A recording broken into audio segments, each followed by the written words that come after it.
Thiruvananthapuram Peroorkada മാലമോഷണ case നുണക്കഥയെന്ന് ക്രൈംബ്രാഞ്ചിന്റെ കണ്ടെത്തൽ. Arrest ന്യായീകരിക്കാൻ police കഥ മെനഞ്ഞു. പരാതിക്കാരി ഓമന ഡാനിയലിന്റെ വീടിനുള്ളിൽ നിന്ന് തന്നെ മാല കിട്ടിയെന്നും മനുഷ്യാവകാശ കമ്മീഷന് സമർപ്പിച്ച റിപ്പോർട്ടിൽ വ്യക്തമാക്കുന്നു. നീതി കിട്ടുന്നതുവരെ നിയമപോരാട്ടവുമായി മുന്നോട്ടു പോകുമെന്ന് പോലീസിൽ നിന്ന് മാനസിക പീഡനം നേരിട്ട ബിന്ദു 24-നോട് പറഞ്ഞു. വളരെ സന്തോഷമാണെങ്കിലും തൃപ്തിയാണെന്ന് പറയാൻ പറ്റത്തില്ല.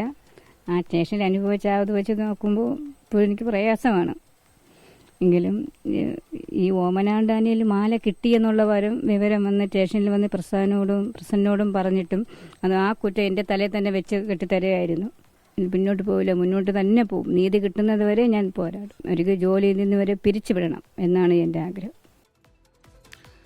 റിനു ശ്രീധർ വിവരങ്ങളുമായി തിരുവനന്തപുരത്ത് നിന്ന് ചേരുന്നുണ്ട്. റിനു, നിരപരാധിയായ ഒരു സ്ത്രീയെ മണിക്കൂറുകളോളം അതും മോഷണക്കുറ്റം ആരോപിച്ചുകൊണ്ട് സ്റ്റേഷനിൽ പിടിച്ചുവെച്ച് മാനസികമായി പീഡിപ്പിച്ചു എന്നുള്ള വാർത്ത പിന്നീട് ബിന്ദു അത് പുറത്തു പറയുന്ന ഘട്ടത്തിൽ വലിയ ഞെട്ടലോടുകൂടിയാണ് കേരളം കേട്ടത്. ഈ തെറ്റുപറ്റി എന്ന് ബോധ്യപ്പെടുന്നത് മുതൽ പോലീസ് ഇതിലൊരു തിരക്കഥ മെനയുന്നുണ്ടായിരുന്നു. അതാണ് ഈ ബിന്ദുവിൻ്റെ മാനസിക പീഡനത്തിലേക്ക് വരെ എത്തിച്ചത് എന്ന തരത്തിലുള്ള വിവരങ്ങൾ പുറത്തു വരുന്നു. ക്രൈംബ്രാഞ്ചിൻ്റെ അന്വേഷണ റിപ്പോർട്ടിൽ എന്തൊക്കെ കാര്യങ്ങൾ ചൂണ്ടിക്കാട്ടുന്നുണ്ട്? ഉദ്യോഗസ്ഥർക്കെതിരെ കർശനമായ നടപടി വേണം എന്ന ശുപാർശയടക്കം. റിനു ശ്രീധർ. റിജിത്ത്, തിരുവനന്തപുരം പനയമുട്ടം സ്വദേശിയായിട്ടുള്ള ബിന്ദു പേരൂർക്കട സ്വദേശിയായിട്ടുള്ള ഓമന ഡാനിയലിന്റെ വീട്ടിൽ വീട്ടുജോലിക്ക് നിൽക്കുന്നു. തുടർന്ന് അവിടുന്ന് മാല കാണാതെ പോകുന്നു.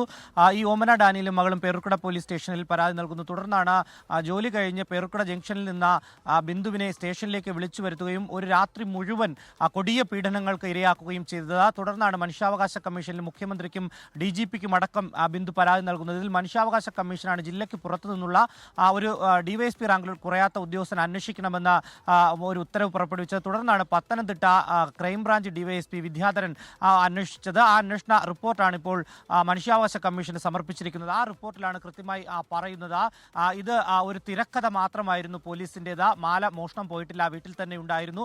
മറവി രോഗബാധിതയാണ് ഓമന ഡാനിയൽ. അതുകൊണ്ടാണ് ഇത്തരത്തിൽ ഒരു മാല വീട്ടിനുള്ളിൽ തന്നെ വെച്ചിട്ട് ഇങ്ങനെ ഒരു പരാതി നൽകിയത്. പക്ഷേ പോലീസ് ഈ വീടിന് മുറ്റത്തെ ചവറുകൂനയിൽ നിന്നാണ് ഈ മാല കണ്ടെത്തിയത്. ബിന്ദുവിൻ്റെ ആരെങ്കിലും അതിനുശേഷം കൊണ്ടിട്ടതാകാമെന്ന അടക്കമുള്ള തിരക്കഥയിലേക്ക് പോയി എന്നുള്ളതാണ് കണ്ടെത്തിയിരിക്കുന്നത്. ഒപ്പം കൃത്യമായി തന്നെ ഈ കസ്റ്റഡിയിൽ എടുത്തതിനു ശേഷം വീട്ടിൽ തെളിവെടുപ്പ് ഉൾപ്പെടെ ഈ ദളിത് സ്ത്രീയുമായി നടത്തി എന്നുള്ളതാണ് പോലീസ് FIR രജിസ്റ്റർ ചെയ്യുന്നതിന് മുന്നോടിയായി തന്നെ. അതിനുശേഷമാണ് FIR ഉൾപ്പെടെ രജിസ്റ്റർ ചെയ്തത്. ഓമന ഡാനിയല ഇത് മാല കണ്ടു എന്ന് പറഞ്ഞതിന് ശേഷം പോലും ഇവരെ പ്രതിയാക്കുവാൻ വേണ്ടി പോലീസ് ശ്രമിച്ചു എന്നുള്ളതും ക്രൈംബ്രാഞ്ച് റിപ്പോർട്ടിൽ പറയുന്നു. 400 പേജുള്ള ക്രൈംബ്രാഞ്ച് റിപ്പോർട്ടാണ് മനുഷ്യാവകാശ കമ്മീഷന് സമർപ്പിച്ചിരിക്കുന്നത്. എന്തായാലും ബിന്ദുവുമായി നമ്മൾ സംസാരിക്കുമ്പോൾ ഇന്നും കണ്ണീരോടുകൂടിയാണ് ബിന്ദു പ്രതികരിച്ചത്. കാരണം താൻ കൊടിയ പീഡനങ്ങൾക്കാണ് പേരൂർക്കട പോലീസ് സ്റ്റേഷനിൽ പാത്രമായി മാറിയത് എന്നുള്ളതാണ്. പോലീസുകാരോട് കെഞ്ചി പറഞ്ഞിട്ട് തങ്ങളുടെ മക്കളെ ഉൾപ്പെടെ പോലീസ് സ്റ്റേഷനിലേക്ക് എത്തിച്ച് തന്നെ ഒരു കള്ളിയാക്കുവാൻ വേണ്ടി ഇടപെട്ടു. അതുകൊണ്ടാണ് നിയമ പോരാട്ടവുമായി താൻ മുന്നോട്ട് പോകുമെന്നുള്ള ഉറച്ച വിശ്വാസത്തോടുകൂടി അവർ യാത്ര ആരംഭിച്ചത്. അന്നു മുതൽ ഇന്ന് വരെ എല്ലാ ഒരു സാഹചര്യവും അനുകൂലമായി തന്നെയാണ് ബിന്ദുവിന് വന്നത്. ഇപ്പോൾ ക്രൈംബ്രാഞ്ചിന്റെ റിപ്പോർട്ടും പോലീസിനെതിരായി വന്നിരിക്കുന്നു. നിലവിൽ ASI ഉൾപ്പെടെ SI പ്രസാദ് ഉൾപ്പെടെ സസ്പെൻഷനിലാണ്. ഇവരെ ജോലിയിൽ നിന്ന് പിരിച്ചുവിടണം എന്നുൾപ്പെടെയുള്ള ആവശ്യമാണ് ബിന്ദു ഇപ്പോഴും മുന്നോട്ട് വെക്കുന്നത്. റിജിത്ത, ഈ വീഴ്ച സംഭവിച്ചു, തെറ്റുപറ്റി എന്നറിഞ്ഞതിന് ശേഷം ഈ നുണക്കഥയിൽ പുതിയൊരു അധ്യായം പോലീസ് എഴുതി ചേർക്കുകയാണ്. അത് ഈ വീടിന് പിന്നിലെ ചവറുകൂനയിൽ നിന്നാണ് ഈ സ്വർണം കിട്ടിയത് എന്നുള്ളതായിരുന്നു പോലീസിൻ്റെ ആ വേർഷൻ. അത് സംബന്ധിച്ചുള്ള പിന്നീട് വിശദമായ അന്വേഷണങ്ങളിലേക്കൊന്നും കടന്നില്ല. 3 പേർക്കെതിരെ അന്ന് നടപടിയുണ്ടായി. 2 പേർ സസ്പെൻഷനും ഒരാളെ സ്ഥലം മാറ്റുകയും ചെയ്യുന്ന നടപടിയിലേക്കാണ് പോയത്. ഈ അന്വേഷണ റിപ്പോർട്ടിൽ നടപടി സംബന്ധിച്ച് എന്തെങ്കിലും ശുപാർശയുണ്ടോ റിനു? നിലവിൽ ഈ പോലീസ് ഉദ്യോഗസ്ഥർക്കെതിരെ കർശന നടപടി എടുക്കണമെന്നുള്ള ഒരു ശുപാർശ കൂടി റിപ്പോർട്ടിൽ പറയുന്നുണ്ട്. റിജിത്ത, ഈ ഓമന ഡാനിയൽ സ്റ്റേഷനിൽ എത്തി ഈ മാല തനിക്ക് കിട്ടി, വീടിന് പുറത്തുള്ള ചവർകൂനയിൽ നിന്നാണ് കിട്ടിയതെന്ന് ഉൾപ്പെടെയുള്ള കാര്യങ്ങൾ ഇവർ മുന്നോട്ട് വെച്ചു. എന്നിട്ടും പോലീസിന് വിശ്വാസം വന്നില്ല. ഏതെങ്കിലും തരത്തിൽ ഈ ബിന്ദുവിൻ്റെ മേൽ ഈ കുറ്റം ചുമത്തുന്നതിന് വേണ്ടിയിട്ടുള്ള ഒരു ഇടപെടൽ തന്നെയാണ് അതിനുശേഷവും പോലീസിന്റെ ഭാഗത്തുനിന്നുണ്ടാകും. കാരണം ഈ ബിന്ദുവിൻ്റെ ബന്ധുക്കൾ ആരെങ്കിലും ഈ വീട്ടിൽ ഈ മാല കൊണ്ടിട്ടതാകാമെന്നുള്ളൊരു വിശ്വാസമാണ് പോലീസ് അങ്ങനെ ഒരു കഥ മെനയുന്ന സാഹചര്യത്തിലേക്ക് പോയി.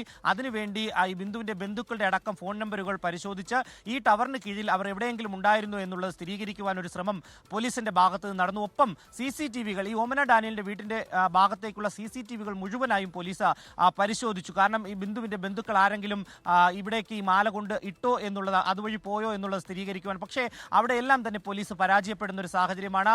ഒരു തരത്തിലുള്ള തെളിവുകളും ഉണ്ടാക്കിയെടുക്കുവാൻ വേണ്ടി, ബിന്ദുവിനെതിരെ ഉണ്ടാക്കിയെടുക്കുവാൻ വേണ്ടി പേരുക്കട പോലീസിന് ആയിട്ടില്ല എന്നുള്ളതാണ്. തുടർന്നാണ് കണ്ടോൺമെന്റ് DYSP ACP-യുടെ നേതൃത്വത്തിൽ ഒരു അന്വേഷണം നടത്തുന്നതും SI പ്രസാദിനെയും അതുപോലെ തന്നെ ASI-യെയും പ്രസന്നെ ഉൾപ്പെടെയുള്ളവരെ സസ്പെൻഡ് ചെയ്ത് മാറ്റി നിർത്തുന്ന അന്വേഷണം നടത്തുവാൻ വേണ്ടി തീരുമാനിച്ചത്. രണ്ട് തരത്തിലുള്ള അന്വേഷണങ്ങളാണ് ഇതിൽ നടക്കുന്നത്. കണ്ടോൺമെന്റ് ACP-യുടെ നേതൃത്വത്തിൽ, ഒപ്പം കണ്ടോൺമെന്റ് ACP ജില്ലാ ക്രൈംബ്രാഞ്ചിന് നൽകിയ ഒരു റിപ്പോർട്ട്, ആ റിപ്പോർട്ടിന്റെ അടിസ്ഥാനത്തിൽ ജില്ലാ ക്രൈംബ്രാഞ്ച് ഒരു അന്വേഷണം നടത്തുന്നു. നിലവിൽ മനുഷ്യാവകാശ കമ്മീഷന്റെ ഉത്തരവിനെ തുടർന്ന് പത്തനംതിട്ട ക്രൈംബ്രാഞ്ച് DYSP വിദ്യാധരനും ഒരു അന്വേഷണം നടത്തിയ അന്വേഷണ റിപ്പോർട്ടാണ് ഇപ്പോൾ മനുഷ്യാവകാശ കമ്മീഷന് സമർപ്പിച്ചിരിക്കുകയും ചെയ്യുന്നത്. ലോകത്തെവിടെയായാലും ഏത് സമയത്തും 24 വാർത്തകളും ഓഗ്മെന്റഡ് റിയാലിറ്റി പാക്കേജുകളും എക്സ്പ്ലെയിനറുകളും വിശദമായി കാണാൻ ഞങ്ങളുടെ YouTube ചാനൽ നിങ്ങൾക്ക് സബ്സ്ക്രൈബ് ചെയ്യാം.